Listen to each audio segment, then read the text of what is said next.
मत छोट बेले कथा मन पड़े बहुत राग लगे। तो से जिते परिश्रम करी पाठ पढ़ना कहीं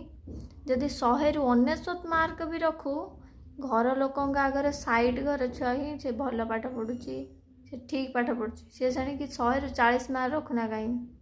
मत तो डर माड़े जदि आम घर लोक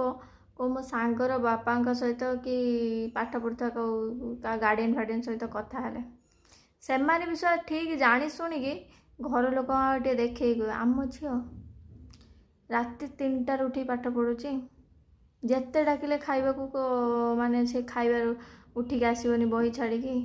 दिन राति 24 घंटा पूरा अक्लांत परिश्रम कर कथा शुणी सारा तापरे मासे 2 मास पर्यंत तते घर लोक माने कान ब्लड बाहर करदे। शुणलु कौन कहला से